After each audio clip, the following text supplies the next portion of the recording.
Sembradores de la Buena Semilla, Historia de la Iglesia, cuarto período. La Iglesia del Oscurantismo, del año 476 al 1400. Carta a la Iglesia de Tiatira. Apocalipsis 2, 18, 29. No soy más, tengo en mi ser, pues mi Jesús me perdonó, me limpió de toda maldad.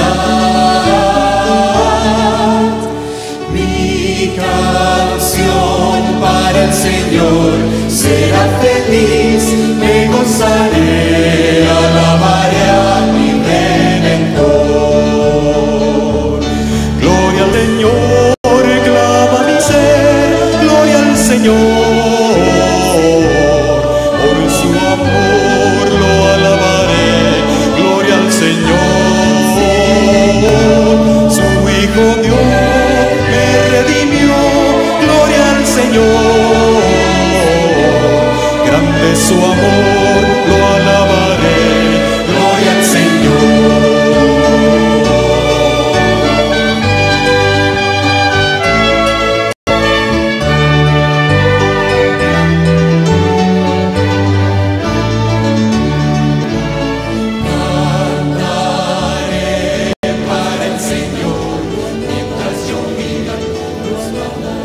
Dios los bendiga, pueblo de Dios. Gracias por concederme el privilegio de continuar presentando a ustedes la historia de la Iglesia de Cristo. En este cuarto periodo veremos el milenio del oscurantismo, desde la caída del Imperio Romano en el año 476 hasta los tiempos cercanos a la Reforma. Como en la siguiente entrega presentaremos un subperiodo de la pre-Reforma, terminaremos este estudio en el año 1400. Aunque el oscurantismo todavía continuará unos años más tarde. Algunos historiadores finalizan este periodo en el año 1453, año de la caída del Imperio Oriental, conocido como el Imperio Bizantino. En términos generales, es cuando el mundo occidental empieza a salir de la oscuridad cultural y espiritual. Al menos esto último lo marca la Reforma o pre-Reforma, que saca a la luz la Biblia, la palabra de Dios que ilumina la mente y el alma de los hombres y las mujeres de esta tierra, derecho divino que les había sido quitado. Ciertamente contigo está el manantial de la vida. En tu luz veremos la luz. Salmo 36, 9. Antes de entrar en el tema de la historia, veamos la carta que envía el Señor Jesucristo a la iglesia de Tiatira, en Apocalipsis 2, 18 al 29, de la cual hacemos analogía con este periodo histórico. Verás que además del mensaje para dicha iglesia en Asia, escrita antes del año 100, es como una profecía dada al apóstol Juan para la iglesia de este periodo. Analogía. Iglesia de Tiatira. Apocalipsis 2, 18, 29. Con el periodo histórico, el oscurantismo, del año 476 al 1400. Tiatira significa ofrecimiento de víctimas. Texto bíblico. Y escribe al ángel de la iglesia en Tiatira, el Hijo de Dios, el que tiene ojos como llama de fuego, y pies semejantes al bronce bruñido, dice esto: Yo conozco tus obras, y amor y fe y servicio, y tu paciencia, y que tus obras postreras son más que las primeras. Pero tengo unas pocas cosas contra ti, que toleras que esa mujer Jezabel, que se dice profetiza, enseñe y seduzca a mis siervos a fornicar y a comer cosas sacrificadas a los ídolos. Y le he dado tiempo para que se arrepienta, pero no quiere arrepentirse de su fornicación. He aquí yo la arrojo en cama, y en gran tribulación a los que con ella adulteran, y si no se arrepienten de las obras de ella. Y a sus hijos heriré de muerte. Tiatira, ciudad de Asia Menor, fundada por Seleuco I de Siria, cerca del año 300 a.C., como fortaleza fronteriza. Pasa al Imperio Romano en el año 133, conservando su importancia en la industria textil y alfarera, y en la red de carreteras. Su principal trabajo es con el bronce. 2:18. La iglesia cristiana de la ciudad va creciendo en obras, amor, fe, servicio y perseverancia. pero han permitido la entrada a una mujer, Jezabel, que les ha llevado a realizar actos de idolatría e inmoralidad, cometiendo adulterio físico y espiritual. Cristo advierte contra traer juicio sobre ellos, si no se arrepienten. A los que no participan, los apartados, no les impone cargas ni castigos. Figura en el período histórico, el oscurantismo año 476 al 1400. ¿Cómo es que da bellos elogios y al mismo tiempo que duras críticas? En el mural vemos la posible razón. Se han ido separando las iglesias, las que procuran mantenerse fieles a las escrituras, que serían algo así como el remanente, que está en los versículos 19 y 24, y la crítica podría ser a la parte de la iglesia que ha bajado su nivel espiritual, que está en los versículos del 20 al 23. Encontramos en la historia de este período hasta 3 mujeres que pueden hacer la figura de Jezabel. La emperatriz Teodora, en el tema 1.7, y la emperatriz Irene, tema 3.7. Entre los años 900 y 1200 fue la peor época del papado. Maroisa, mujer que influyó en el trono durante 3 papas. También Jezabel Maroisa desafió la autoridad y ejerció poder sobre los demás. Se enseñan doctrinas falsas. Estas mujeres hacen la figura de Jezabel de Primera de Reyes capítulo 18 versículo 13, incluidos los homicidios, las persecuciones y la autoridad tras el trono. También puede interpretarse que el espíritu de Jezabel cubre la iglesia, profetizando, enseñando e induciendo a la idolatría y a las inmoralidades sexuales. En el año 1348, la tercera parte de la población europea murió por la peste, versículo 23 y tema 6.6. La Iglesia Católica se ha convertido en perseguidora, tortura y mata a aquellos que no interpretan las Escrituras del mismo modo o que contravienen al Papa. Cátaros, valdenses, arrianos, herejes o no, paga vida el derecho de pensar y creer o interpretar a Dios de forma diferente. Figura y mensaje a la Iglesia y al cristiano de hoy. Nuevas sectas que han abandonado las doctrinas apostólicas, cristianos activos pero tolerantes de las falsedades, contemporáneas, poco celosos. El celo por el Señor no es opcional. La tibieza conduce a la apostasía. La instrucción principal es: persevera en la fe. Enlace con los capítulos anteriores. En el período 1, vimos el desarrollo de la Iglesia desde el día de Pentecostés hasta Juan, el último de los apóstoles. En el período 2, recorrimos los años de la Iglesia primitiva con su forma de culto sencillo. Conocimos algunos de los miles de mártires, cristianos, fieles, las 10 persecuciones y los primeros padres de la Iglesia. En el período 3, entramos al polémico tiempo de la fusión del imperio con la Iglesia. El imperio se hace cristiano, la Iglesia se hace imperial. Vimos los orígenes de algunas tradiciones religiosas que imperan aún en nuestros días, el papel de Constantino y la terrible influencia de las masas romanas, así como a los principales personajes de la época, para bien y para mal. Toma su forma actual la Iglesia Católica Apostólica y Romana, con el Papa como cabeza de la Iglesia. Capítulo 1. Europa después del Imperio, entre los años 475 al 700. Tema 1.1. Los reinos de Europa. La fe católica la practican quienes se basan en lo ratificado por el Concilio de Nicea, o sea, la Iglesia Católica Romana y las iglesias ortodoxas griegas de Oriente, en contraparte con la fe arriana. Finalmente, católico será solo quien dependa de Roma. Casi todos los pueblos bárbaros que invadieron el decadente imperio ya eran cristianos, pero de fe arriana. Los suevos, los vándalos, los visigodos, los ostrogodos y otros. No hay datos de cómo fue que la mayoría de estos pueblos fueron alcanzados por el Evangelio. Sus misioneros hicieron un trabajo callado pero muy efectivo. La evidencia es que los cristianos arrianos parece fueron más trabajadores que los nicenos, como hoy los testigos de Jehová, de similar doctrina en cuanto a Cristo. Estos pueblos provenían del norte de Europa y del este de Asia. Por siglos habían presionado al Imperio Romano, y estos les habían dado tierras en las fronteras, como escudo y lugar en el ejército. Pronto el ejército tenía generales bárbaros. De hecho, muchos de los ejércitos que derribaron al imperio habían servido bajo las órdenes del emperador. Adoacro, general de los Érulos, destronó en el año 476 a Rómulo Augusto, de 15 años, y se proclamó como rey de Italia. 26 años después, en el 492, el reino de Odacro es destruido y ocupado por los ostrogodos, pueblo de origen germánico.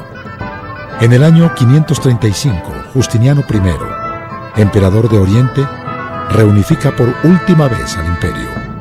Tema 1.2.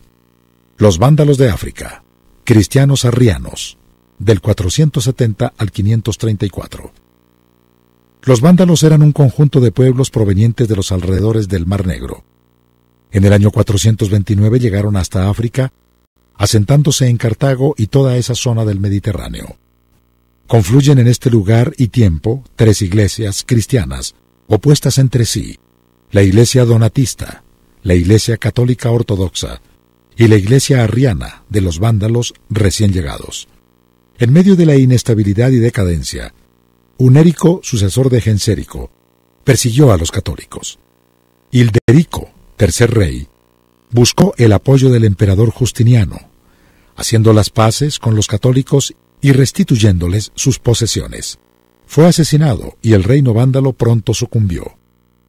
En medio de su decadencia, atacaban a donatistas y católicos por igual, de tal modo que de sus actos proviene la palabra vandalismo. Tema 1.3. Los reinos visigodos de España, cristianos arrianos. Los visigodos eran de origen germánico. En su desplazamiento ocuparon parte de Francia y casi toda España. Mucho tiempo fueron aliados del imperio, hasta su caída. Habían sido evangelizados por los arrianos. Esto provocó luchas internas, pues en España había cristianos católicos desde siglos antes. El rey Leovigildo quiso unificar todos los reinos hispanos bajo el cristianismo arriano, pero su hijo Hermenegildo se sublevó y se convirtió al catolicismo. El padre derrotó al hijo, pero Recredo, su otro hijo, también se convierte al catolicismo. Fue quien finalmente unió toda España bajo esta religión en el Tercer Concilio de Toledo. Una gran victoria para Roma. Sin embargo, esto no detiene las luchas internas que continuarán hasta la invasión de los musulmanes en el año 710. Tema 1.4. Clodoveo, 481-511. Cuna del imperio de Carlomagno. Clodoveo, de origen germano, rey de los francos, que fueran las Galias romanas, en un tiempo aliados del imperio, fue coronado rey a los 15 años y con él inicia la dinastía cristiana católica de los Merovingios, en línea hasta el imperio de Carlomagno. Clodoveo, cristiano arriano, se resistía a hacerse católico, a pesar de los ruegos de su hermosa esposa, Cleotilde, que era católica, hasta que en una batalla a punto de ser derrotado y capturado, oró a Cristo prometiéndole que si le ayudaba a recuperarse y ganar la batalla, se haría católico. Entonces una flecha mató al rey enemigo y su ejército se desbandó. Se bautizó junto con 3.000 de sus guerreros en Reims. A partir de entonces todos los reyes franceses fueron consagrados en la catedral de Reims y debían gobernar en nombre de Dios. Realiza muchas conquistas, hasta sacar a los visigodos arrianos de Francia y empujarlos a España. Tema 1.5. Inglaterra y el muro de Adriano. Los romanos invaden Inglaterra en el año 43 y la convierten en provincia. En el año 138 Adriano ordenó construir un muro defensivo en la frontera que separaba la Inglaterra romanizada de la parte salvaje y belicosa, habitada por pictos y escotos, lo que sería Escocia. Cuando los romanos se retiraron en el año 383, este territorio fue invadido por anglos y sajones del norte de Europa. De aquí lo de anglosajones, para los ingleses y americanos en la actualidad. Desde el siglo I empezaron a llegar aisladamente cristianos a Inglaterra, entre soldados y comerciantes. A uno de estos soldados cristianos, unos piratas irlandeses le tomaron prisionero a su hijo Patricio, de 16 años. En Irlanda fue vendido como esclavo. Así llega el Evangelio a Irlanda. Veremos más de Patricio en el siguiente capítulo. Tema 1.6. Justiniano reunifica el imperio. Año 527-565. Justiniano I, el último de los grandes emperadores de Oriente, o Imperio Bizantino, con ayuda de su general Belisario, reunifica el imperio por última vez. En el año 523 se casa con Teodora, que también resulta de gran influencia positiva y negativa. A ello se suma Juan de Capadocia, en lo administrativo. Con este cuarteto en el poder, se logra lo que ya se daba por descartado: recuperar la parte occidental del imperio en manos de vándalos, ostrogodos, visigodos y esclavos, aliados y enemigos por momentos.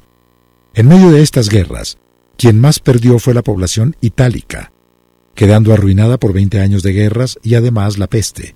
Así aceleró su paso a la época medieval, es decir, retrocedió su forma de vida. Roma perdió su preeminencia urbana, dejó de ser la ciudad líder del Mediterráneo. Lo mismo que los emperadores paganos del pasado, Justiniano como emperador cristiano buscaba la unidad del imperio. Sabía que debía haber unidad en la fe. Por ello destruyó lo que quedaba de la cultura griega. Su hijo, Justino II, continuó la destrucción del paganismo y su cultura. También los judíos sufrieron, entre otras cosas, se les prohibió el uso del hebreo en sus cultos. Los maniqueos, cristianos considerados herejes, también fueron perseguidos. Un gran número de estos cristianos maniqueos fueron ejecutados, quemados y otros ahogados en presencia de Justiniano. Para evitar las penosas persecuciones, millares de paganos prefirieron convertirse al cristianismo católico. Hubo bautizos masivos. Un cristianismo impuesto no produce buenos frutos. Al cabo de pocos años, el imperio oriental se redujo nuevamente a una porción menor que en el pasado. Tema 1.7. La emperatriz Teodora, del año 501 al 548. Parte del gobierno despótico de Justiniano I se debió a la influencia de su esposa, Teodora. En su pasado fue actriz. Aunque se proclamaba cristiana, realmente su arrepentimiento genuino parece fue hasta los últimos meses de su vida y ya enferma de cáncer. Esta es una de las dos mujeres que podrían ser figura de Jezabel, citada en Apocalipsis 2. Se escribe mucho sobre su vida licenciosa. Influyó para que se diera culto a las imágenes, representando santos, en el lugar de los dioses paganos, patrones en cada ciudad. Hizo perseguir a judíos y cristianos de otra corriente doctrinal. Muchos fueron torturados y muertos por su influencia. Y como en el caso de Jezabel original, consejera principal de su esposo, el rey Acab, así Teodora, consejera influyente de su esposo el emperador Justiniano, fue beatificada por la Iglesia Ortodoxa. Capítulo 2. La Iglesia después del Imperio, del 475 al 650. Este es un resumen de la historia de la Iglesia en su totalidad. La línea original de la Iglesia de Cristo se desvió a partir del siglo IV, convirtiéndose en Iglesia Católica. Pero hubo un remanente permanente a través de varios grupos fundamentales. No podemos concretarnos a hablar solo de los personajes cristianos no católicos, porque aparte de ser escasos durante el milenio del oscurantismo, en realidad aún los movimientos que podríamos llamar remanente salieron o formaron parte del catolicismo, como el caso de los donatistas, que se separan de la Iglesia oficial tras las reformas de Constantino. De ahí surgen los anabaptistas, que se mantienen separados hasta que el protestantismo retomó esa línea original en el siglo XVI más ampliamente. Además, necesitamos exponer los hechos y personajes católicos para tener completo el contexto y el desarrollo posterior de la Iglesia evangélica o protestante. Tema 2.1. Patricio y Columba, 386-493. En el tema 1.5 citamos que Patricio llegó a Irlanda como esclavo a los 16 años. En tal condición solo y sufriente, se refugió en la fe de su padre. Cristo era un consuelo. Cristo era su consuelo. Años después escapó en un barco que lo dejó en el continente y como pudo volvió a Inglaterra, a casa. Estando en reposo, tuvo una visión donde Dios le mandaba volver a Irlanda a predicar el Evangelio. A riesgo de su vida, lo hizo en calidad de misionero, enviado directamente del cielo. No tuvo cobertura católica ni de ninguna otra iglesia. El movimiento cristiano irlandés surgió independiente. Se le llamó cristianismo celta. Uno de sus miles de bautizados sería el abuelo de otro misionero, quizás hasta más prolífico que el mismo Patricio, Columba. Este varón de cuna cristiana continuó la labor expansiva del Evangelio en las Islas Británicas, excepto el sur de Inglaterra. Ambos, Patricio y Columba, establecieron una cantidad enorme de monasterios. Pero la gran diferencia con los monasterios latinos es que estos eran más modestos, más abundantes, y lo más importante es que no eran para vida contemplativa. Sí hacían oración y trabajo comunitario, pero solo mientras se preparaban para salir a su vez como misioneros. Tema 2.2. Benito de Nursia, 480-547. Benito, hijo de un noble romano enviado a Roma para su preparación teológica, pero decepcionado por la inmoralidad de los romanos, clero y pueblo, abandonó la ciudad y se fue al monte. Se instaló en una gruta como ermitaño por 3 años. Unos pastores esparcen su fama de santidad. Lo nombran abad de un monasterio en el norte de Italia, pero los monjes tratan de envenenarlo, pues les es muy pesada su exigencia de santidad. Más tarde, funda su propio monasterio en Montecassino, y en él la orden de los benedictinos. Para sus monjes, redacta las normas del monasterio, lo que la posteridad conoce como la regla de San Benito. Fue utilizada por la mayoría de los monasterios a partir de entonces. Tema 2.3. Segundo Concilio de Constantinopla, año 553. Convocado por el emperador Justiniano, participaron 157 obispos ortodoxos y solo 11 católicos. El emperador a la cabeza. Fue el quinto concilio ecuménico, es decir, universal. En realidad solo participaron las iglesias católica y ortodoxas. Había otras lejanas y desconocidas, o calificadas de herejes, que nunca fueron invitadas, por tanto no es totalmente universal. Se convocó por la amenaza del monofisismo para la unidad de la Iglesia. Se condena al nestorianismo y algunas tesis de Orígenes y su platonismo. Tema 2.4. Concilios de Toledo, del 397 al 702. Fueron 18 concilios de Toledo. España entre los años 397 y 702, bajo el dominio visigodo, excepto el primero. Eran convocados por el rey y presididas por el obispo más antiguo, hasta que se estableció que fueran presididos por el obispo de Toledo. La representación era la alta jerarquía eclesiástica y la nobleza. En el tercer concilio, en el año 589, se decidió el abandono del arrianismo, esto porque el rey Recaredo y los godos se convirtieron al catolicismo. Algunos fueron de carácter político, para legalizar a alguien en el trono o para imponer medidas represivas contra los judíos. Tema 2.5. Papa Gregorio I, el Magno. Vivió del 540 al 604. Gregorio I, Papa del año 590 al 604. Su misma actuación contribuyó a engrandecer el prestigio de la figura papal.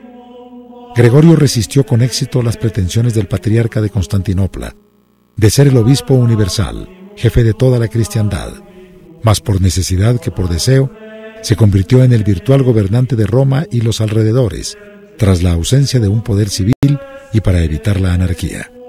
La influencia de este y otros papas, que la población aceptó con gusto, se debió principalmente a que usaban su poder para ejercer justicia. Muchas veces la Iglesia se interpuso entre los príncipes y el pueblo para proteger a los débiles y evitar injusticias. Además presentaba una estabilidad de gobierno en amplio contraste con la inestabilidad de los gobernantes civiles. El Papa Gregorio también desarrolló o definió ciertas doctrinas posbíblicas, como por ejemplo, la adoración a las imágenes, el purgatorio y la transubstanciación.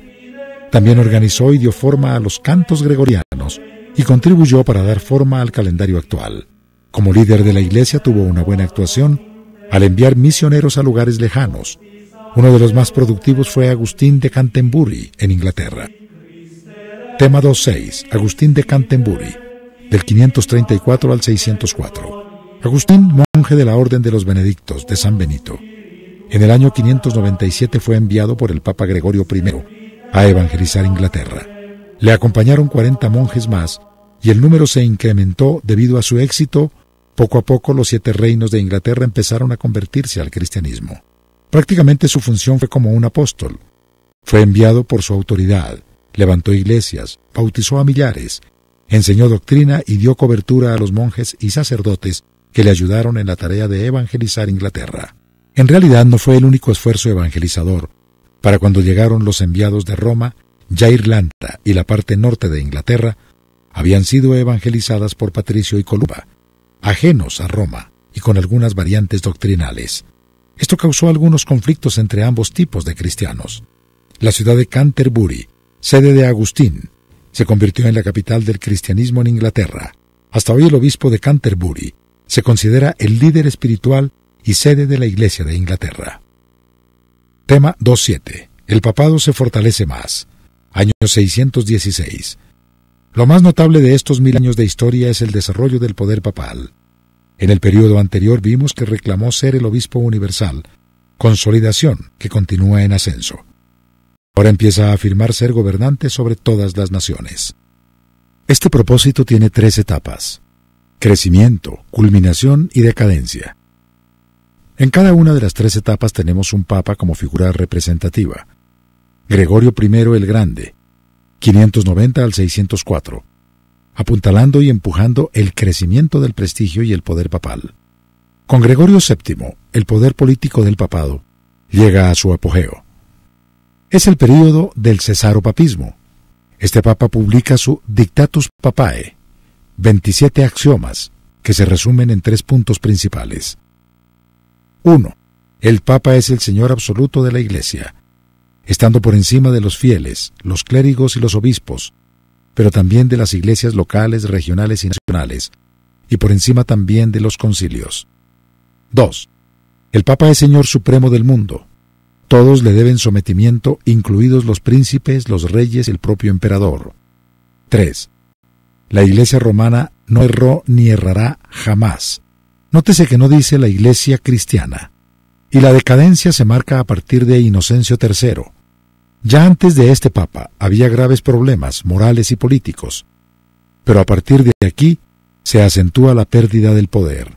Ahora los reyes europeos tratan de estar por encima del papado, o al menos independientes de él. Tema 2.8. Tercer Concilio de Constantinopla, del año 680 a 681, convocado y presidido por el emperador de Oriente Constantino IV. El protocolo fue que todo argumento debía dirigirse al emperador o a sus representantes, no al patriarca Sergio o a los papas Agatón, 680, o León II, 681. El tema principal fue contra el monoteísmo derivado del monofisismo. Tema 2.9.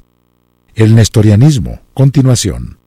En el período anterior mencionamos que los nestorianos fueron expulsados del Imperio Romano, pues su cristianismo radical era mejor aceptado que la tibieza católica y ortodoxa.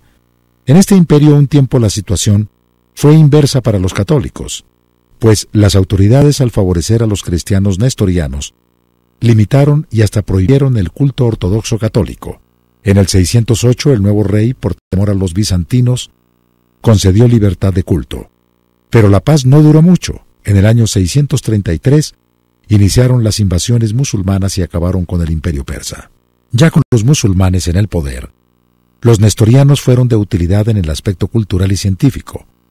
Hicieron muchas aportaciones a la naciente cultura islámica.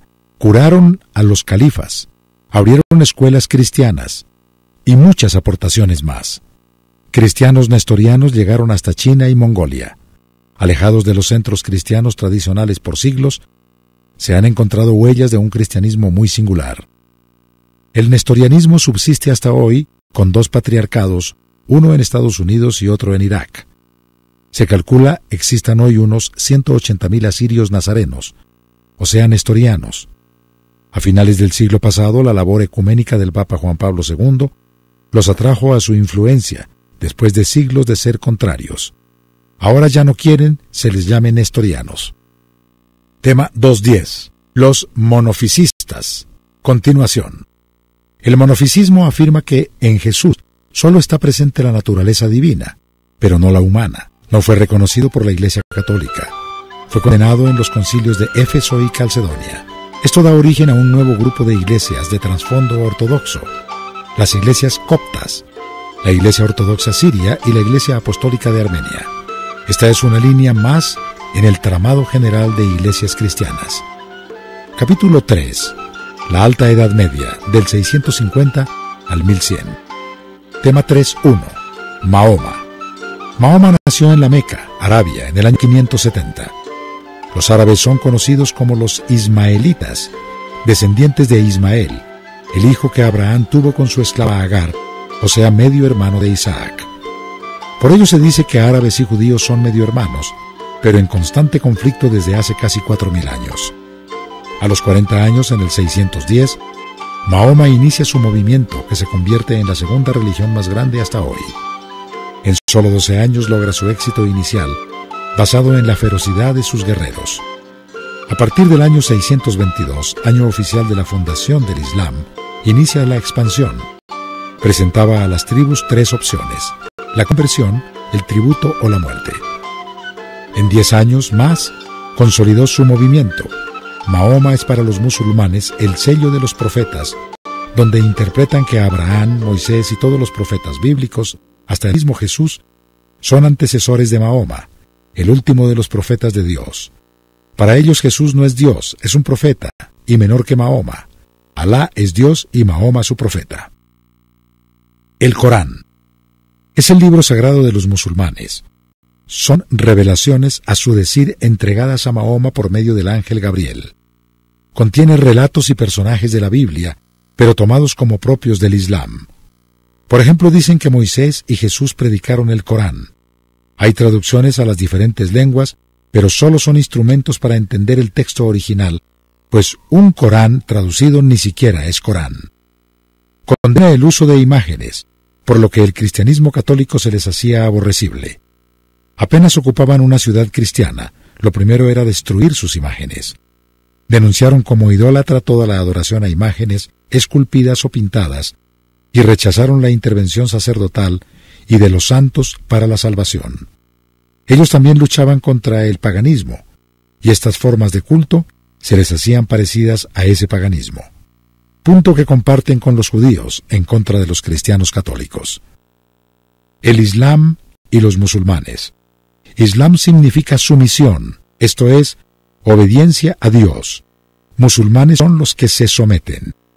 Los musulmanes son parte de los pueblos del libro, en referencia a la Biblia, junto con los judíos y los cristianos. Los seguidores de Mahoma, los musulmanes, expanden el Islam de manera arrolladora y violenta. Rápidamente, le fueron ganando espacio a los imperios vecinos, principalmente al bizantino, que fue el romano de Oriente. Las posesiones bizantinas en África no duraron ni un siglo más. A España llegaron en el año 710. Invaden Europa vía España. En su primer siglo, el Islam conquistó el Medio Oriente y toda la parte norte de África, desapareciendo el cristianismo desde Antioquía y Jerusalén hasta Marruecos y España, pasando por Alejandría y Cartago. En España conquistó casi todo el reino de los visigodos católicos. El Islam es una religión monoteísta, un movimiento que se inició en el siglo VI después de Cristo y que hoy tiene más de 1.000 millones de seguidores. ¿Por qué surgió? Es muy probable que si la Iglesia hubiese seguido activa, firme y fuertemente espiritual como en su inicio, predicando el Evangelio completo y puro de Cristo, no hubiera habido espacio espiritual para el surgimiento del Islam. Pues al parecer la Iglesia dejó un vacío de poder espiritual al estar entretenidos sus líderes en discusiones teológicas y persiguiéndose unos a otros, buscando la supremacía de unos sobre otros, el poder político, inclinándose hacia la idolatría, el sincretismo y la tibieza. La Iglesia bajó la guardia y surgió otra gran religión, como cuando el pueblo judío en el siglo VI a.C. cayó cautivo en Babilonia. Surgieron grandes religiones como el budismo, zoroastrismo, confucianismo, etc. Ahora, al alejarse de la doctrina fiel, decae su poder y entra el Islam. La debilidad espiritual en uno y en otro trajo debilidad terrenal, incluso debilidad militar. Tema 3.2. La Iglesia y la Edad Oscura. Las supersticiones. El mundo griego estaba muy avanzado. La medicina, las artes, la literatura y varias ciencias iban a la vanguardia. Dicha sabiduría se frenó con la conquista de Roma sobre Grecia. 700 años después, el Imperio Romano es ocupado a su vez por pueblos bárbaros, sin cultura. Una situación igual, pero mucho peor. Las ciudades cayeron, las bibliotecas, las artes y la investigación quedaron estancadas, y lo peor, las tinieblas, ante la ausencia de luz, prevalecieron. Las supersticiones que ya deberían estar superadas reaparecen o llegan nuevas con los bárbaros. De esos tiempos vienen las supersticiones como tocar madera, el temor a los gatos negros, el mal de ojo, derramar sal, etc. La Iglesia tenía la fuente de la sabiduría, la Biblia, y en lugar de transmitir sus enseñanzas al pueblo para que saliera de la oscuridad, optó por esconderla y fomentar aún más la ignorancia, lo que permite el arraigo a las supersticiones. Texto bíblico. Mi pueblo fue destruido porque le faltó conocimiento. Por cuanto desechaste el conocimiento, yo te echaré del sacerdocio, y porque olvidaste la ley de tu Dios, también yo me olvidaré de tus hijos. Tema 3.3. Los dogmas de la Iglesia Católica. Dogma es toda afirmación doctrinal dictada por la Iglesia y que el católico está obligado a creer. Un dogma de la Iglesia Católica puede ser diferente o en línea con una verdad bíblica. Hay dos clases de dogmas, las divinas y las católicas. Creer con fe divina si es doctrina bíblica. Creer con fe católica si es un dogma de la Iglesia Católica. Por ejemplo, el credo de los apóstoles es una lista de dogmas divinos, basados en la doctrina de Cristo y los apóstoles. Los dogmas católicos no tienen sustento 100% bíblico, es doctrina, es enseñanza católica. Los dogmas católicos son inmutables, es decir, no se pueden cambiar. Nacen de una tradición iniciada por algún decreto papal de un concilio, como por ejemplo, la virginidad perpetua de María, decretada en el concilio de Letrán en el año 649, es decir, que María fue siempre virgen antes y después del nacimiento de Cristo. La Biblia dice claramente que Jesús tuvo hermanos, pero la interpretación católica es que eran primos. La infalibilidad papal no quiere decir que el Papa no tenga tentación al pecado o que no cometa errores. Solo se refiere a la cuestión de doctrina revelada para guiar a la Iglesia. Pero aún en esto ha habido errores bíblicos. Este dogma no se reclamó antes, sino hasta 1870 en el Concilio Vaticano I. Los dogmas sin respaldo bíblico ponen la palabra de un papa o concilio superior a la palabra de Dios. Algunas tradiciones tienen más peso que la Biblia. La autoridad católica descansa ahí. Primero, palabra del papa. Segundo, tradiciones. Tercero, Biblia, palabra de Dios. Las iglesias evangélicas solo creen lo que es bíblico. Lo demás siempre estará en duda. La autoridad evangélica descansa en Biblia, palabra de Dios solamente. La palabra de los hombres, o las tradiciones, solo se creen y se aceptan si van en línea con la palabra de Dios. Hipócritas, bien profetizó de vosotros Isaías, como está escrito: este pueblo de labios me honra, mas su corazón está lejos de mí, pues en vano me honran enseñando como doctrinas mandamientos de hombres. Porque dejando el mandamiento de Dios, os aferráis a la tradición de los hombres. Tema 3.4. Irene y el culto a las imágenes. Segundo Concilio de Nicea, año 787. En el año 726, el emperador León III lanzó una campaña para destruir las imágenes. Se les llamó iconoclastas, que significa rompedores de imágenes. Pero en el segundo concilio de Nicea, en el año 787, se restaura el culto a las imágenes. Él estaba consciente del efecto que estaba causando en el pueblo, pues aunque fueran imágenes de apoyo al culto, la gente se estaba comportando como los idólatras del pasado. El segundo concilio de Nicea fue convocado y presidido por Irene, viuda del emperador León IV, en función de emperatriz, y en representación de su hijo Constantino VI. Estuvieron presentes los dos personajes más importantes del cristianismo en ese momento: el patriarca de Constantinopla, Tarasio, y el papa de Roma, Adriano I. Los temas a tratar fueron, entre otros, la controversia iconoclasta y las imágenes. La emperatriz Irene estuvo presente asegurándose que las conclusiones fueran, en línea, favorables a las imágenes. Los decretos y cánones fueron promulgados por ella, no por el papa o por el patriarca. Finalmente se aceptó la restauración del culto a las imágenes, que había sido prohibida por el emperador León III en el 726 por propiciar la idolatría. Irene declaró herejes a los que estaban en contra de las imágenes. Estos protestaron y la represión ordenada por la emperatriz causó miles de muertes. Algunos historiadores hablan de más de 10.000 cristianos muertos por no querer adorar a imágenes. Aun si hubieran sido solo 100, siempre será un absurdo. Por ello, este personaje también podría ser figura de Jezabel en la analogía de la iglesia de Tiatira. No tenemos registros de que el Papa o el Patriarca se opusieran a su voluntad. El Patriarca no podía oponerse aunque estaba en contra de las imágenes, pues estaba totalmente sumiso ante el imperio. Y el Papa, aunque más independiente, su línea era la misma que la de Irene. No te harás imagen, ninguna semejanza de lo que esté arriba en el cielo, ni abajo en la tierra, ni en las aguas debajo de la tierra.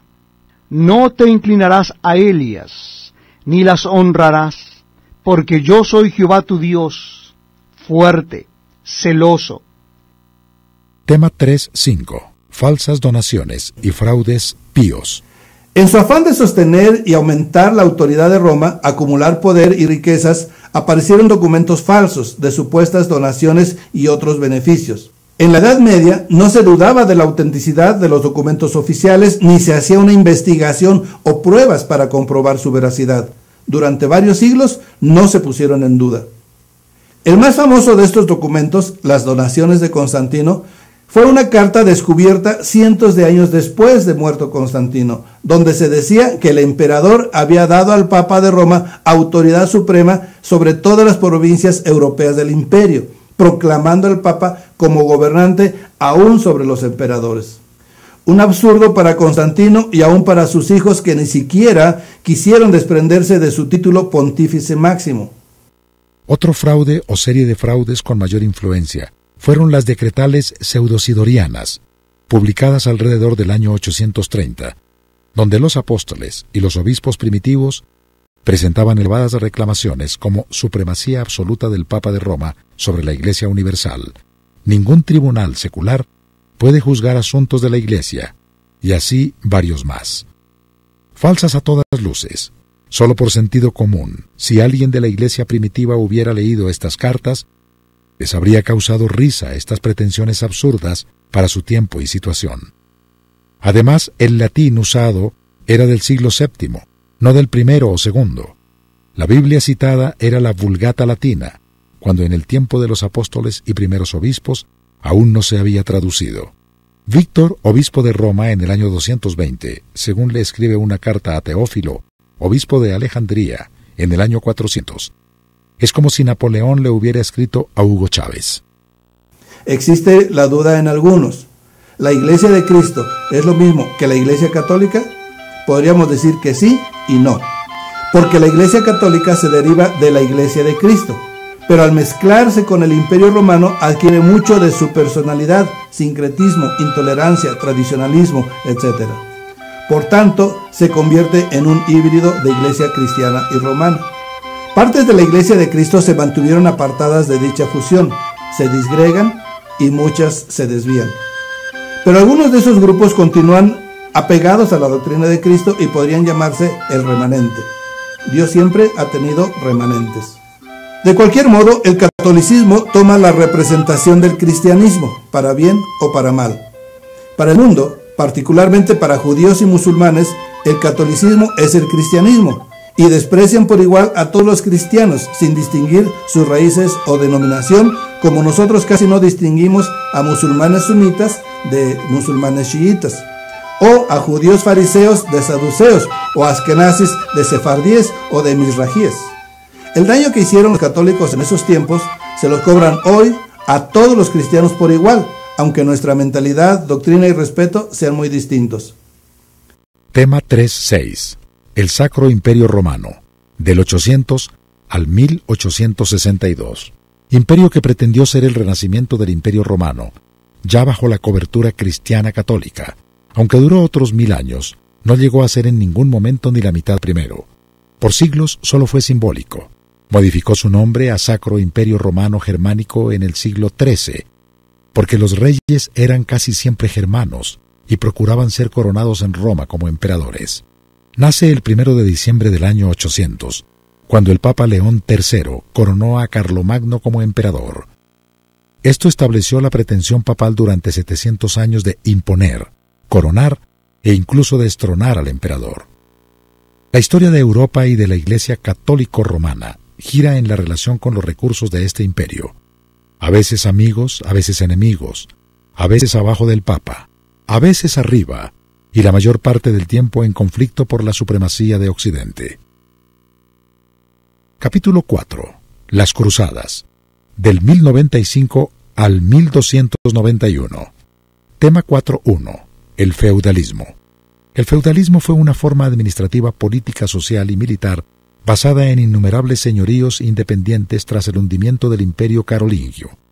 En su forma más clásica, el feudalismo occidental asumía que casi toda la tierra pertenecía al príncipe soberano, bien el rey, el duque, el marqués o el conde, que la recibía de nadie sino de Dios. El príncipe cedía los feudos a sus varones, los cuales le rendían el obligado juramento de homenaje y fidelidad por el que prestaban su ayuda política y militar, según los términos de la cesión. Los nobles podían ceder parte de sus feudos a caballeros que le rindieran, a su vez, homenaje y fidelidad, y le sirvieran de acuerdo a la extensión de las tierras concedidas. Este sistema prevaleció desde poco después del año 800, hasta cerca del 1400. La pobreza e ignorancia de la población era lo común. A los reyes y a la Iglesia les convenía que así fuera, una forma efectiva para controlar a los pueblos. El factor de unidad entre los diferentes señoríos, además o más que el rey, era la religión. El cristianismo, desde que se unió al imperio, se convirtió en una religión. Antes era más bien una forma de vida. Religión, ignorancia, pobreza, sumisión total. Tema 4.2. Motivo de las cruzadas. Desde el inicio de la toma de Jerusalén y las tierras santas por los musulmanes, los cristianos y judíos podían visitar la ciudad santa en peregrinaciones autorizadas, pero cuando los turcos conquistan el califato de Bagdad, que incluía Jerusalén y Palestina, cerraron el paso a los peregrinos al invadir también Asia Menor, hoy Turquía, y reduciendo aún más el ya simbólico Imperio Romano de Oriente, amenazando a su capital Constantinopla. Los turcos establecen su capital en Nicea, a 100 kilómetros. Por ello el patriarca pidió auxilio al Papa, a quien le gustó la idea de unir hermanos de fe para defender una causa común. Tema 4.3. La primer cruzada. Del 1095 al 1098. El Papa Urbano II convocó a todos los reinos cristianos de Europa en la ciudad de Clermont, Francia, 1095, para que enviaran caballeros y ejércitos a luchar contra los infieles mahometanos. Inició la prédica de la cruzada ante un sentimiento colectivo por la preocupación del pueblo europeo por recuperar el Santo Sepulcro en poder de los turcos, y que además hostilizaban a los peregrinos que visitaban estos santos lugares. Al terminar su prédica, el Papa empleó la siguiente frase: «Renuncia a ti mismo, toma tu cruz y sígueme». La aprobación de la multitud se hacía sentir al grito de «Dios lo quiere, Dios lo quiere». El patriarca había solicitado mercenarios al Papa como ayuda. El Papa extendió la solicitud de caballeros y soldados a los reyes, pero la respuesta de las masas fue abrumadora e inesperada. Por toda Europa se corrió la voz, y ejércitos profesionales e improvisados salieron en peregrinación en ayuda de Constantinopla y echar a los musulmanes de Jerusalén. El objetivo se logró, y se establece el reino de Jerusalén con rey y corte cristianos europeos. Era tan grande el ímpetu que se excedieron en su violencia. Lo que habría sido una guerra de reconquista, ejército contra ejército, se convirtió en una masacre contra la población civil islámica.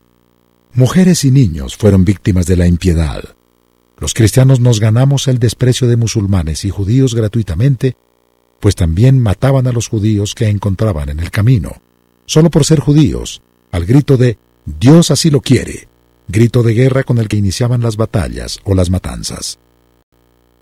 Tema 4.4. El reino de Jerusalén. Del 1099 al 1291.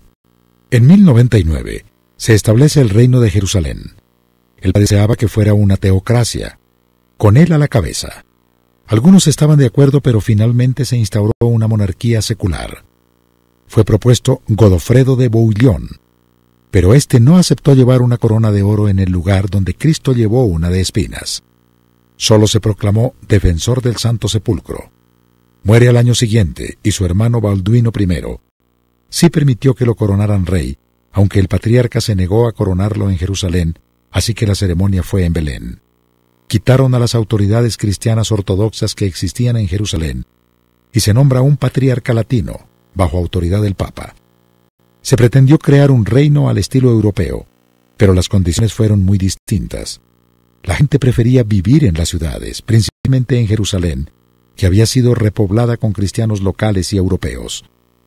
Los árabes siempre fueron una amenaza. Cuando los musulmanes recuperaron Edesa en el año 1145, pidieron ayuda a Europa y partió la Segunda Cruzada, convocada por el Papa Eugenio III.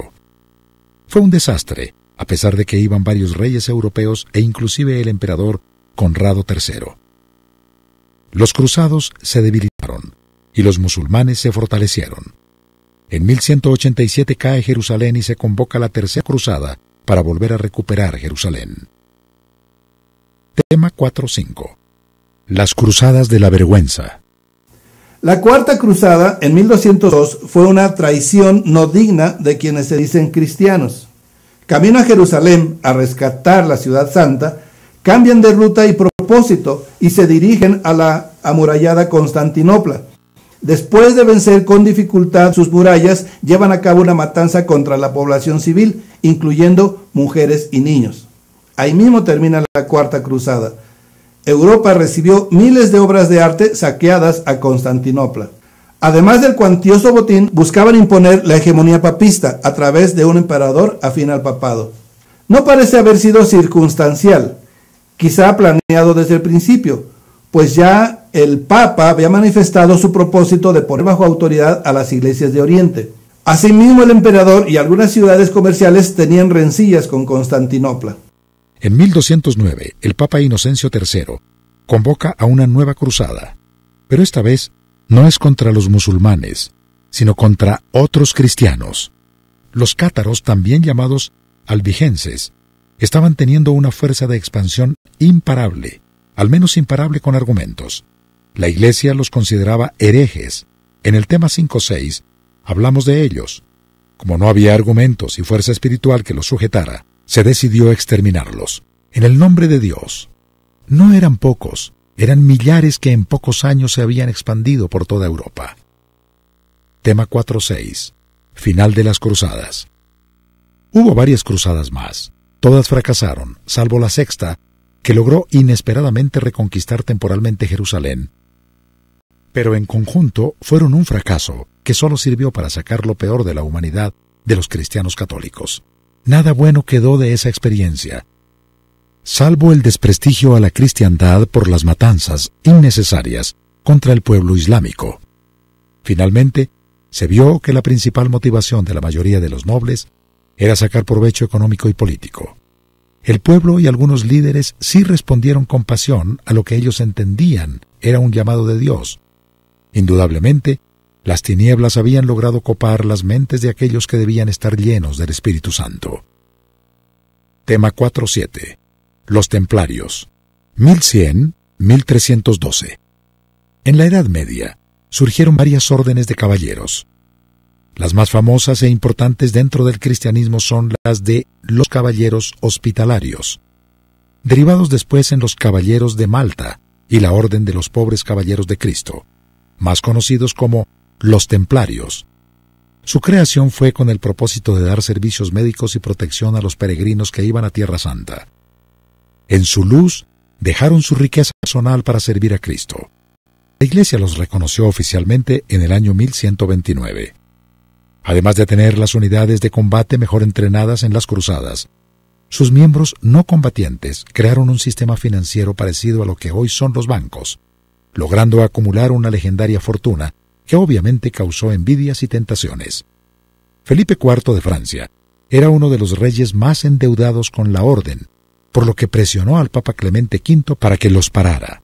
Con acusaciones que parecen absurdas, se tramó su sorpresivo arresto y tortura para que confesaran sus delitos y entregaran sus tesoros. Muchos fueron quemados en la hoguera. Les confiscaron sus fortunas y el mismo Papa disolvió la orden en el año 1312. Capítulo 5. Movimientos y cristianos destacados, del año 1000 al 1300. Tema 5.1. Los cátaros o albigenses. Cátaro del griego cátaros, que significa puro. Albigenses, de la ciudad de Albi, Occitania, región de Francia, en donde se originó este movimiento. Varios historiadores, sobre todo católicos, afirman que los albigenses fueron heréticos porque habían adoptado doctrinas relacionadas con el gnosticismo y el maniqueísmo. Puede ser. Parece cierto que tenían interpretaciones erróneas, pero ¿hasta qué punto? Es difícil saberlo por cuanto sus enemigos querían motivos reales o ficticios para destruirlos. ¿Merecían el exterminio? Sucede que en la historia a veces se inventan o amplifican los defectos del contrario para desprestigiarlo o destruirlo. Lo vimos incluso con los templarios. Sucede aún contra católicos y mucho más contra protestantes. En este trabajo pretendemos ser objetivos y no hacer caso de fuentes dudosas. Si tuviéramos algún error, sería eso, un error, no una mala intención. Un solo trabajo no destruye una reputación ya destruida. Solo pretendemos recopilar la información para ayudar a crear conciencia básica, para enseñar correctamente el Evangelio de Cristo. Estas son algunas características publicadas. Rechazaban el Antiguo Testamento, solo predicaban con el Nuevo. No aceptaban la noble naturaleza de Jesús. Rechazaban la inmoralidad del clero y las ansias de poder de los dirigentes. Practicaban la imposición de manos como sacramento. Rechazaban todos los sacramentos posteriores desarrollados por la Iglesia. Llevaban el Nuevo Testamento a los hogares donde predicaban. Habían traducido el Nuevo Testamento a la lengua común. La Iglesia Católica solo citaba unos pocos versículos en latín. El latín había evolucionado, y no en todos los países se hablaba latín. Y muchos puntos más que los hacen ver como unos paladines del cristianismo, salvo por su interpretación fuera de ortodoxia. Pero su ejemplo de celo y pureza como cristianos hacían ver mal a la Iglesia Católica, que no pudo tolerar ataques a su inmoralidad. Tanto habían crecido y tanto les odiaban, que Inocencio III, apoyándose en el rey de Francia, cuyo reino era el más afectado, convocó a toda una cruzada para ir contra ellos, poniéndoles al nivel de los musulmanes como enemigos que habían invadido Tierra Santa, si Europa se consideraba como tal. Esta persecución, que se convirtió en una guerra santa, fue entre los años 1209 y 1244. Oísteis que fue dicho: amarás a tu prójimo y odiarás a tu enemigo. Pero yo os digo, amad a vuestros enemigos, bendecid a los que os maldicen, haced bien a los que os odian, y orad por los que os ultrajan y os persiguen. También fue creada la Santa Inquisición, operada por los dominicos, con el propósito de aplicarla contra los albigenses, presentándoles como el peor de los enemigos y que había que borrarlos de la tierra. Si no merecen ser cristianos por sus errores doctrinales, resulta más grave la situación, pues mayor testimonio en contra, que unos no cristianos fueran más cristianos que los cristianos, y que los cristianos actuaran peor que los paganos. Tema 5.2. Pedro Valdo y los valdenses. Los pobres de Lyon, 1175.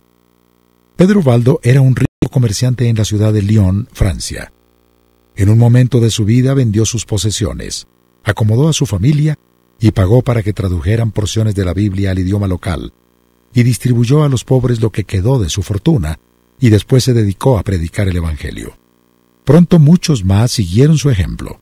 Según él, cualquiera podía predicar siempre y cuando tuviera conocimiento de las Escrituras. Se les llamó los pobres de Lyon.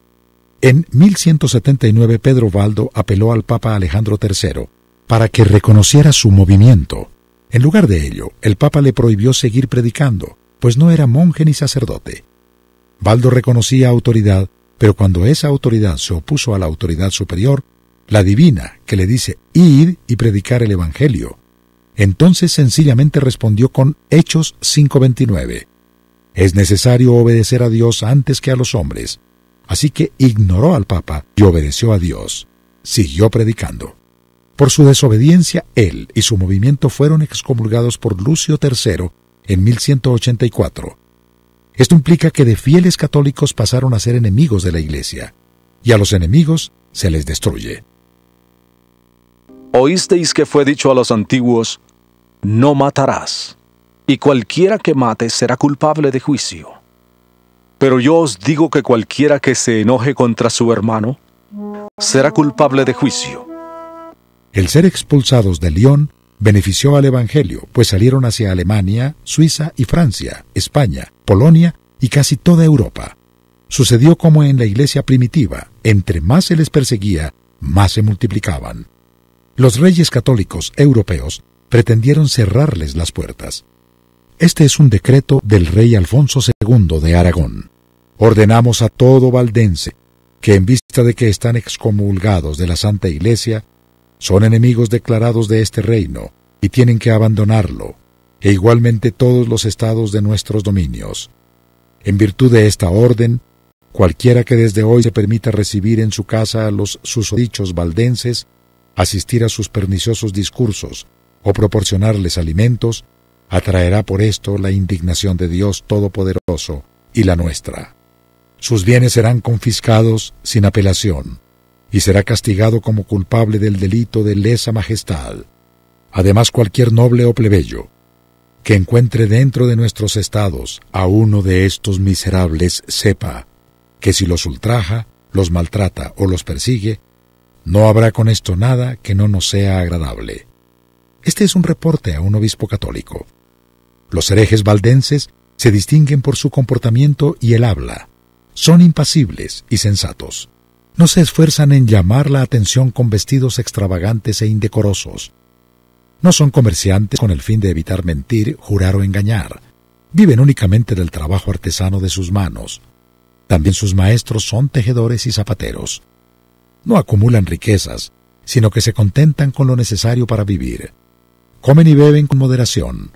No frecuentan posadas ni van a bailes u otros lugares de mala reputación. Son lentos para la ira. Son trabajadores. Se dedican a aprender y a enseñar. Les reconocerán por su manera de hablar con cordura y veracidad. No difaman. No hablan con palabras vulgares o vacías.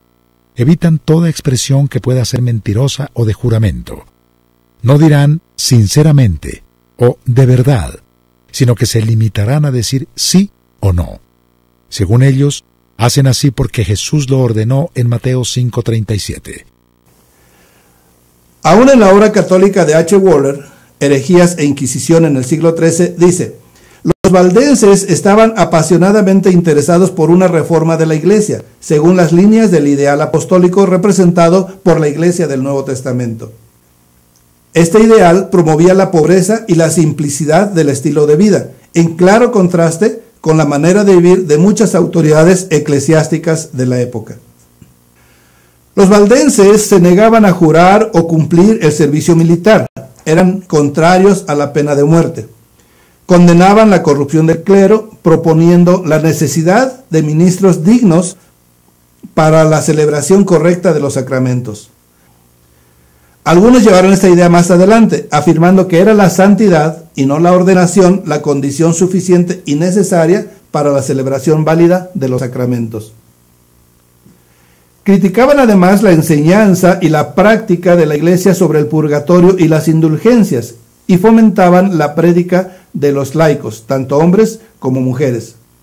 Su devoción a la Escritura queda patente en un documento de la Inquisición del año 1321, que atestigua cómo se sabían de memoria casi todo el Nuevo Testamento. Estos fueron los valdenses. Por su integridad, algunos los defendieron, como en el Reino de León, Cataluña, Vizcaya. El obispo de Huesca y otros veían su forma sencilla de vivir y predicar el Evangelio con autoridad, humildad y santidad admirable. Aunque las autoridades los frenaron, asesinaron a cientos, muchos fueron quemados en la hoguera. Su movimiento no fue exterminado del todo. Se podrían considerar como parte del remanente de la Iglesia de Cristo que siempre ha existido. La mayor parte se incorporó a los calvinistas principalmente. Pequeños grupos continúan hasta nuestros días. En Italia existe la Iglesia Metodista Valdense. En Estados Unidos, en Uruguay, en Argentina, hay inmigrantes que siguen como Iglesia Valdense, aunque no practican el cristianismo primitivo como los de aquel periodo. Tema 5.3. Francisco de Asís y los franciscanos, año 1209. Francisco de Asís es una réplica de Pedro Baldo 30 años después. Hijo de un rico comerciante, abandonó su vida cómoda y su herencia, y se fue a predicar el Evangelio entre los pobres, viviendo tan humildemente como ellos. También tuvo muchos seguidores que se aplicaron a las normas de Francisco. También se presentó ante un papa, Inocencio III, pidiendo reconocimiento a su movimiento. Aquí está la diferencia. Este papa tenía más visión que Alejandro III, y concedió el reconocimiento en el acto. O quizás la experiencia con los valdenses le ayudó a actuar sagazmente. Si analizáramos el Evangelio predicado por los valdenses y el de los franciscanos, encontramos que es el mismo, en la misma Biblia. Pero una decisión papal convirtió a los primeros en herejes, provocando su exterminio, en contra de la evangelización del mundo, y a los otros en una orden legal y afamada. Otra diferencia es que los franciscanos vivieron al estilo católico, aunque con una gran humildad y sentimiento de servicio. Los valdenses también con gran humildad y sentimiento de servicio, pero un estilo más parecido a la iglesia original. Los franciscanos han sido una de las órdenes de mejor prestigio en la Iglesia Católica. Por ejemplo, Hernán Cortés solicitó solo frailes franciscanos para evangelizar México. Tema 5.4. Domingo de Guzmán y los dominicos, año 1216. Domingo de Guzmán fundó la Orden de los Predicadores, en secuencia de valdenses y franciscanos. Fue reconocida por el Papa Honorio III en 1216.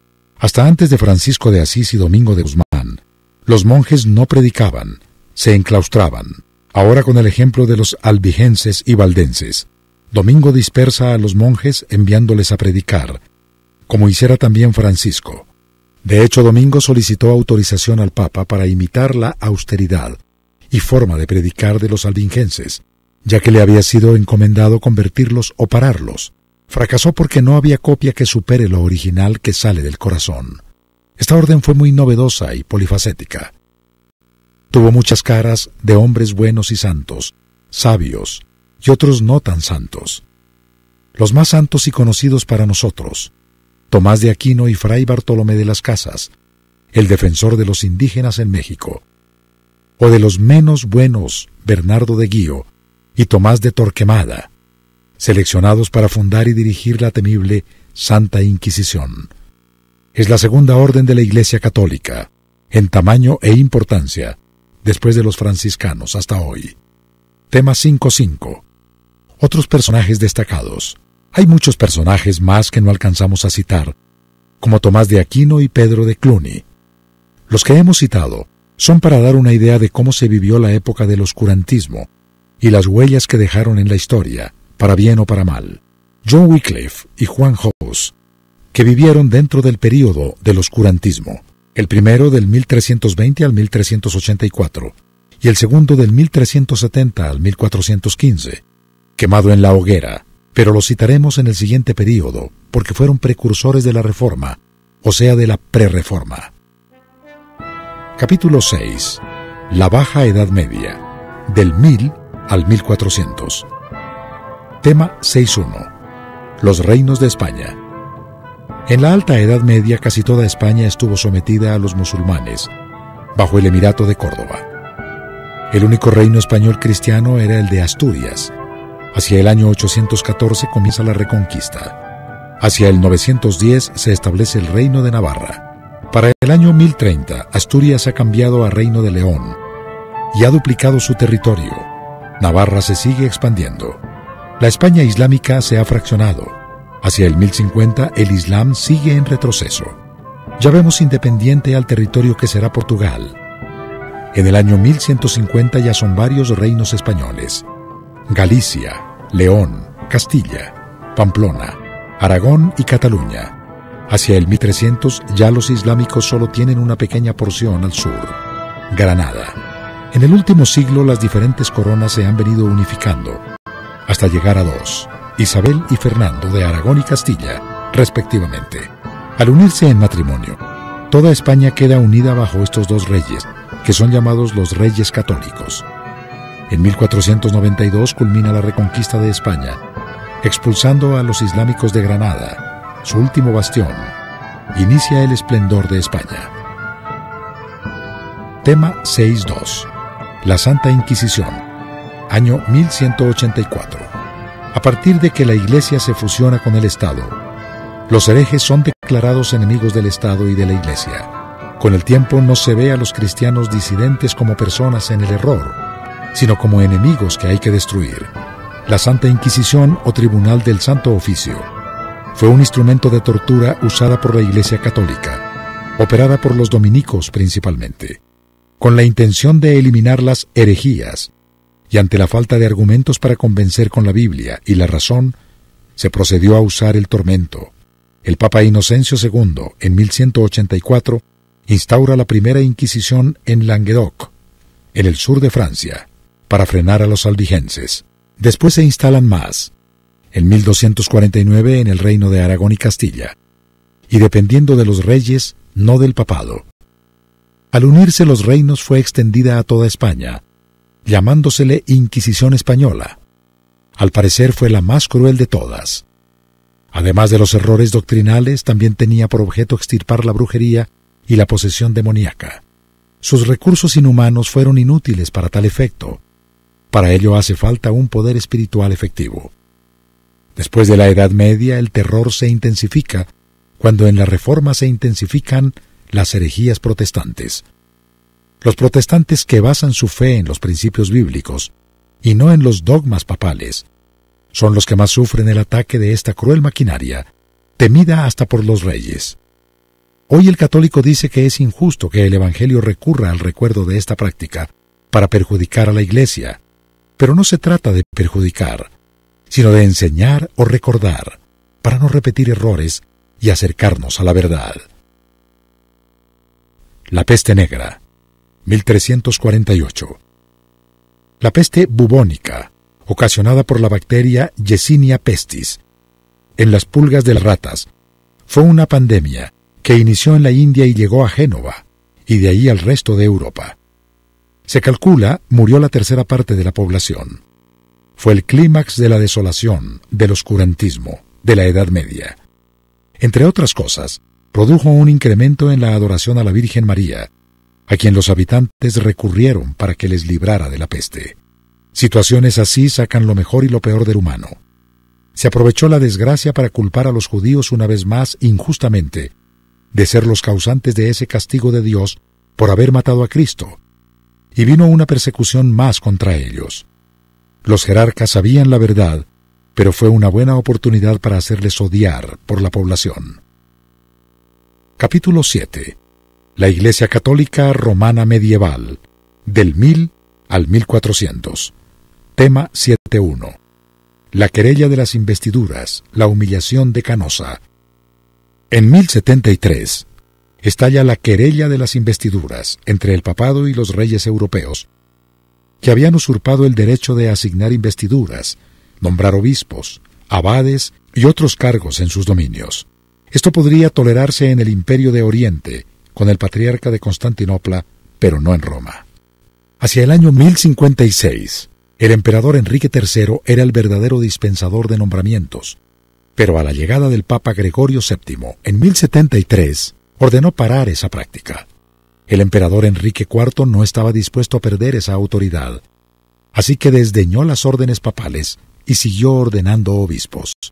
Convocó un sínodo en Worms, en 1076, donde los obispos alemanes se declararon en desobediencia al Papa, pidiéndole la renuncia a su cargo. El Papa contestó con una excomunión al emperador. Las cosas se le complicaron al emperador porque una excomunión le aleja a los fieles católicos, además de otros problemas que se le vinieron encima. En fin, el punto es que Enrique IV tuvo que claudicar ante el Papa. Ante tal victoria, se engrandeció el Papa y castigó al emperador, haciéndole ir a su residencia en Canosa por el perdón y así levantarle la excomunión. Le mantuvo en espera en la puerta de su palacio bajo la nieve, sin resguardarlo, 3 días. Su esposa y su hijo también. Esta escena es conocida como la humillación de Canosa. Tema 7.2. Inocencio III, entre Dios y el hombre, del 1198 al 1216. Uno de los papas más jóvenes, Ocupa el papado a 36 años. Es un claro oscuro en la historia. Tuvo iniciativas muy buenas y muy malas. Fue un hombre muy preparado, muy influyente en la política de Roma, aún antes de ser papa. Ordenó 2 cruzadas y una tercera póstuma, la cuarta en la que se traicionó a Constantinopla, saqueándola 2 veces. Ya no fueron contra los musulmanes, sino contra cristianos ortodoxos. La cruzada contra los albigenses, que no eran musulmanes, eran también cristianos. Promovió y se autorizó en el Cuarto Concilio la Quinta Cruzada, aunque él no la vio, murió antes. Dio su apoyo a franciscanos y dominicos para extenderse como orden y predicar. Instaura la Santa Inquisición, iniciando una era de terror para los cristianos no papistas. Convocó el Cuarto Concilio de Letrán, donde se reglamenta la Santa Inquisición. Tema 7.3. El cisma de Occidente. La cautividad babilónica del 1309 al 1417. Otra lucha de poder entre el papado y los reinos seculares. El papa en turno era Bonifacio VIII y el rey Felipe IV de Francia. Felipe el Hermoso buscaba fortalecer su poder y centralizarlo desde Francia hacia toda Europa. Para ello, el papado se le oponía.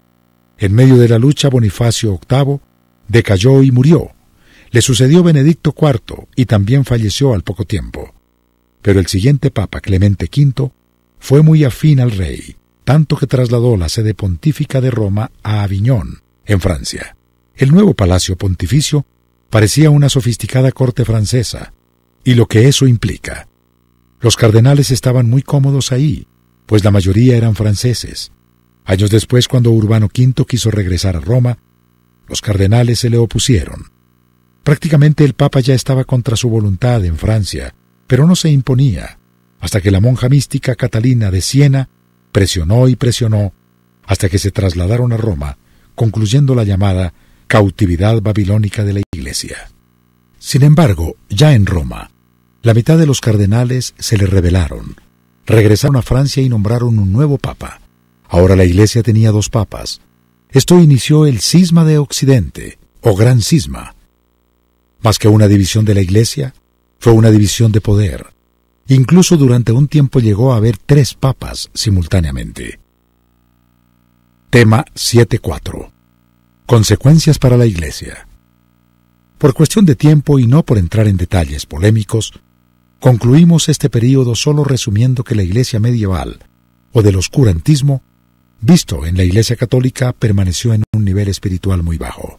El pueblo estuvo sumido en la ignorancia, en la idolatría, en las supersticiones, pero en cierto modo temeroso de Dios. Muchos queriéndole agradar, pero sin saber cómo, desviados de la verdadera palabra y propósito de Dios. Sus líderes pocas veces fueron una verdadera guía espiritual, y como guía moral muchos se desautorizaron a sí mismos. Voy a dejar un planteamiento en figura con las 5 principales doctrinas bíblicas que se dejaron de practicar en los primeros 500 años de la Iglesia. Ya lo mencionamos en el periodo anterior, permítame recordarlo usando mi mano izquierda. Antes del año 100 termina el ministerio apostólico. Podemos representarlo aquí. No más apóstoles, aunque durante algunos años habrá siervos que continúan su labor, conocidos como padres de la Iglesia. Paulatinamente y concluyendo hacia el año 200, deja de haber lo que es imposición de manos, medio de transmisión, no solo de autoridad, sino transmisión de dones espirituales. Hacia el año 300 podríamos poner como punto de referencia más exacto el año 313 en que inicia el sincretismo de la Iglesia, decae la santidad. Al entrar millones de personas a la Iglesia sin verdadera convicción, imponiéndose el cristianismo como religión oficial por conveniencia, aún para salvar la vida, no siempre por convicción. Hacia el año 400 se formaliza el bautismo a infantes, dejando la verdadera esencia del bautismo, que es señal de arrepentimiento para salvación en los adultos. Y finalmente, hacia el año 500, ya no se predica la salvación por fe. Se dice que es por obras, que se debe pertenecer a la Iglesia católica solamente, pues fuera de ella no hay salvación, contraviniendo la palabra de Dios. Bien, Durante este periodo que abarca 1000 años, así fueron las cosas. La falta de doctrina, de palabra de Dios, ha hecho menguar la luz. Vosotros sois la luz del mundo, dijo el Señor. La luz se ha guardado y apenas por ahí de vez en cuando sale una ráfaga en medio de la oscuridad. Al cumplir los 1000 años, la luz empezará a salir. Y entonces veremos lo que sucede con la mano derecha. No lo anticipo porque necesita ver usted el contexto histórico para comprender mejor la intervención divina. Comprobará que la restauración no fue accidental o plan humano. Concluyendo, ¿por qué llegamos a este punto de oscuridad espiritual? Es penoso decirlo, pero mucho debió haber sido porque el liderazgo estuvo luchando esos 1000 años por tener el dominio político, el control de las masas, poder y riqueza, olvidando el propósito que era tener el dominio espiritual. Es lógico que la ausencia de luz, de palabra, de santidad, de obediencia, de amor, haya dejado espacio para la oscuridad, para la mentira, la traición, la maldad, el odio, sin una barrera espiritual contra el reino de las tinieblas. Antes bien, abriendo brechas para que entraran las ideas del enemigo de Dios y de los hombres. La iglesia debe ser cobertura espiritual para la humanidad. No es agradable hablar de esto, pero entiendo que como compilador es mi deber presentar el panorama completo del pasado, como base para entender el presente, para mostrar, para recordar que el verdadero propósito de la Iglesia de Cristo es anunciar el reino de Dios en la tierra, anunciar el Evangelio y bautizar para perdón de pecados y salvación de las almas. Es un error pretender tomar el poder con las armas, pues nuestra lucha no es contra carne y sangre, es decir, contra nuestros semejantes. Porque no tenemos lucha contra sangre y carne, sino contra principados, contra potestades, contra gobernadores de las tinieblas de este siglo, contra huestes espirituales de maldad en las regiones celestes. A Pedro se le dijo, guarda tu espada. Si la iglesia de Roma fue fundada por Pedro, desde ahí esta iglesia faltó a la obediencia al usar la espada, no solo contra sus semejantes no cristianos, peor aún, contra sus mismos hermanos cristianos. Siempre quedará la incógnita. ¿Qué habría pasado si la iglesia hubiese continuado con su evangelio de poder estos 1000 años, al ritmo de los primeros 300 años? ¿El mundo estaría ya cristianizado? En la tierra nunca lo sabremos. Y ya nada podemos hacer, pero sí podemos hoy enmendar y tomar acción, cumpliendo con nuestro propósito, con nuestra función. Continuar la gran comisión desde donde estamos, con lo que tenemos y todo lo que podamos. El pasado nos sirve como enseñanza, pero nada más. Ahora vamos adelante sin mirar atrás. La mies es mucha, los obreros pocos. Haz lo tuyo. Hemos concluido el cuarto período. En el siguiente veremos la prerreforma, la reforma y la contrarreforma. Desde Juan Hus hasta la Guerra de los 30 años que termina en el 1648, pasando por Lutero y Calvino. Veremos el principio de la restauración de las 5 doctrinas caídas, en un orden ascendente, simétrico, donde no parece voluntad humana, sino orden divino, mostrándonos que tenemos un Dios de orden. Dios te bendiga y te guarde. El Señor haga resplandecer su rostro sobre ti y tenga de ti misericordia. El Señor alce sobre ti su rostro y ponga en ti paz. Sembradores de la buena semilla, Ministerio de Enseñanza y Evangelismo.